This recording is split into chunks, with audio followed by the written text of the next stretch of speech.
वसुदेवसुतं देवं कंसचाणूरमर्दनं देवकी परमानन्दं कृष्णं वन्दे जगद्गुरुं। श्रीकृष्णं वन्दे जगद्गुरुं। श्रीकृष्णं वन्दे जगद्गुरुं। भगवान ने अनुमति देकर वंदन और आलिंगन किया। ब्राह्मण लज्जावश कुछ भी न मांगकर घर लौट चले और एक ब्राह्मण के प्रति श्री कृष्ण की श्रद्धा देखकर मन ही मन सोचने लगे, दरिद्र होने पर भी श्री कृष्ण ने मुझे अपनी दोनों भुजाओं में भरकर मेरा आलिंगन किया। मेरे सरीखे दरिद्र ब्राह्मण को पर्यंक पर बैठाकर भाई के समान आदर किया। रुक्मिणी सत्यभामा ने व्यंजन के द्वारा मेरी सेवा की।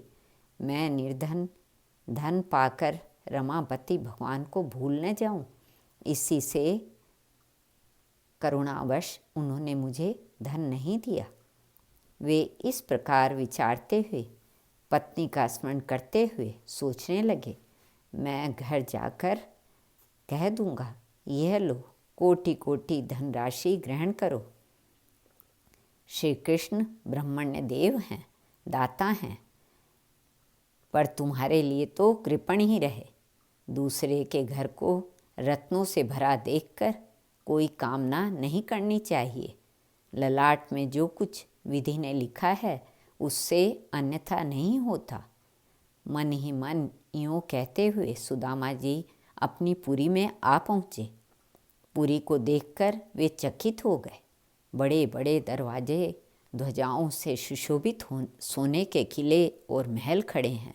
विचित्र तोरण और कलशों से वह सुशोभित है।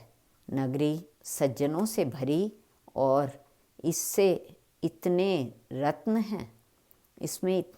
हैं कि दूसरी द्वारकापुरी सी ही शोभा दे रही है। ब्राह्मण ने कहा, ये क्या है? यह किसका स्थान है? वे रास्ते चलते रहे। नगर के नर नारियों ने उन्हें साथ ले चलना चाहा, पर वे गए नहीं।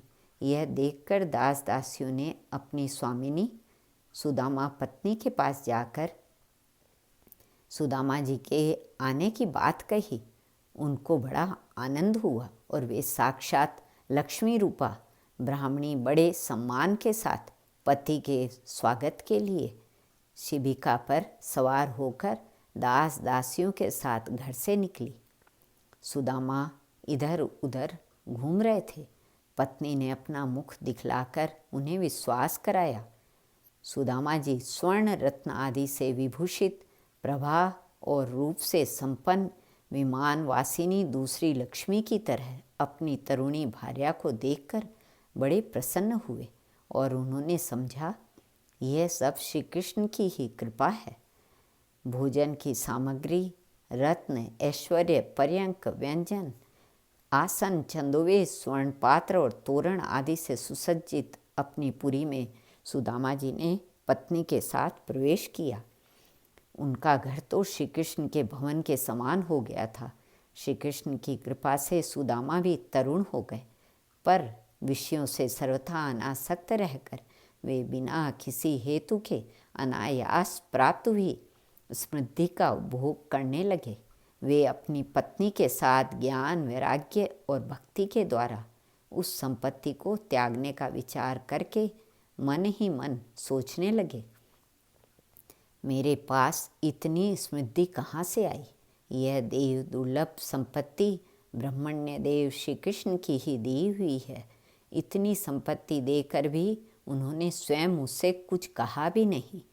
मेरे चिड़ों के दोनों को मुट्ठी में लेकर बड़ी प्रीति से उन्होंने भोग लगाया। जन्म जन्म में मुझे उन्हीं का सख्य और दास्य प्राप्त हो।